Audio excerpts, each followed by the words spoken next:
अस्सलाम वालेकुम नसरुल्लाह साहब। वालेकुम सलाम।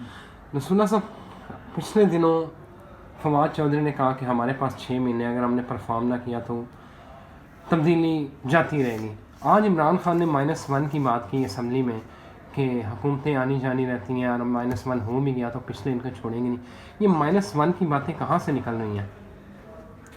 देखिए, बुनियादी तौर पे मैं समझता हूँ कि वज़ीर आज़म की तरफ से ये बात कहना कि -1 ये बड़ी अलार्मिंग सिचुएशन है। ये बात इस बात की निशानदही करती है कि कहीं ना कहीं कोई खिचड़ी पक रही है।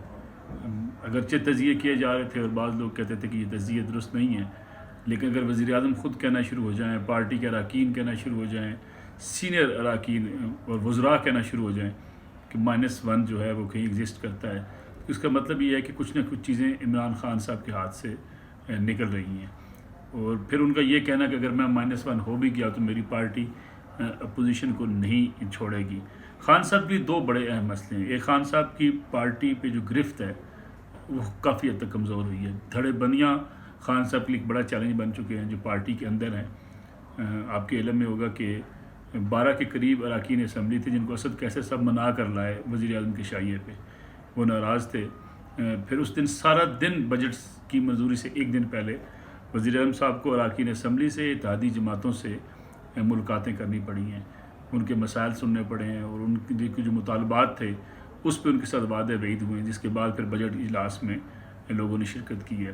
तो मैं समझता हूँ कि एक तो मसला उनके लिए पार्टी के अंदर से है, दूसरा उनके लिए बड़ा मसला गवर्नेंस का है। जब हुकूमत डिलीवर ना कर रही हो, जब मसाइल इतने पैदा हो चुके हो, अब देखें ना कितने बड़े बड़ी चीज़ें आपके सामने आई होंगी। ये एविएशन का मसला ही देख लें, पायलट्स का, कि जिस तरीके से उसको हैंडल किया गया वो मैं समझता हूँ खान साहब के लिए बड़ा चैलेंज बना है। फिर बाकी मसाइल पेट्रोलियम मसनूआत से लेके जो जितनी चीज़ें थी, अगरचे उसको क्लेम करना शुरू होगी जी कि मैं रिपोर्ट मंजर आम पर लेके आया चीनी की रिपोर्ट मंजर आम पर आई, उसका फ़ायदा क्या हुआ?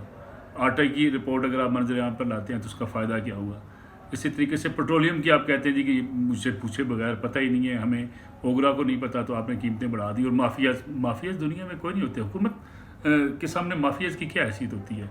ये बड़ा अजीब व गरीब एक चलन हमारे आम हो गया जी कि माफियाज हैं। माफियाज हुकूमत चाहे तो कोई माफिया नहीं होता, जब चाहें आप उन चीज़ों को दुरुस्त कर सकते हैं। लेकिन खान साहब की चूँकि गवर्नेंस के वाले से गिरफ्त काफ़ी कमज़ोर है, तो ये मैं समझता हूँ कि चीज़ें चूँकि मुल्क की इकानमी स्टेक पे लगी हुई है, मुल्क के मसाइल बहुत बढ़ चुके हैं, तो जो मुख्तलिफ प्लेयर्स हैं पाकिस्तानी सियासत के, मैं समझता हूँ उनके लिए अब कुछ चीज़ें नाकाबिले बर्दाश्त होती जा रही हैं।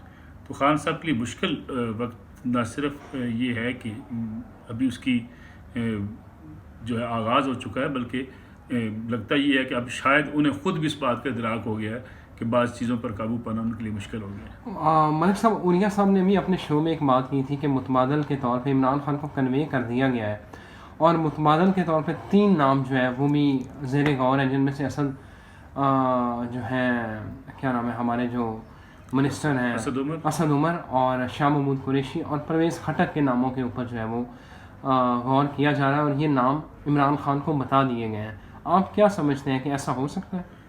देखिए, अगर आप देखें परवेज़ खटक साहब के मामलात, मैं समझता हूँ पुराने ज़ीर सियासतदान है और इस्टेब्लिशमेंट भी ये समझती है कि वो समझदार आदमी है। शाह महमूद कुरैशी साहब हमेशा जो है उन्होंने सियासत जो है वो इस्टेब्लिशमेंट के साथ मिल के की है और उनकी हमेशा से ये सोच रही है कि इस्टेब्लिशमेंट के साथ मिल के चलना चाहिए। असद उमर साहब भी काबिल कबूल हो सकते हैं, लेकिन बहरहाल ये दोनों जो पुराने सियासतदान हैं, शाह महमूद कुरैशी साहब, और फिर कुरैशी साहब का मसला ये है कि कुरैशी साहब शुरू से इस बात के मुतमन्नी हैं कि उन्हें वज़ारत उज़्मा उनके हवाले की जानी चाहिए। तो ये पार्टी के अंदर मैंने जैसे पहले कहा ना कि कुछ लोग तैयार बैठे हैं खान साहब को कि ठीक है खान साहब को रिप्लेस कर दिया जाए। जब लोग तैयार होंगे तो फिर यकीनी बात है खान साहब के लिए पार्टी के ऊपर गिरफ्त उनकी कमज़ोर होगी। ये 3 नाम अगर सामने आ रहे हैं तो ये हो सकता है इनमें से किसी एक को उसका इंतखाब किया जाए। अगर ये तय हुआ कि PTI की हुकूमत ही रहनी है तो फिर तो यकीनी बात है कि -1 करके ही PTI की हुकूमत रखी जा सकती है। अदरवाइज़ ये है कि फिर अगर PTI की हुकूमत जाने के कोई असबाब बने, जो बज़ाहिर अभी लगता नहीं है, तो फिर ये है कि कोई इन हाउस तब्दीली की अपोजिशन की तरफ से कोशिशें कामयाब हो सकती हैं। Thank you very much mister صاحب.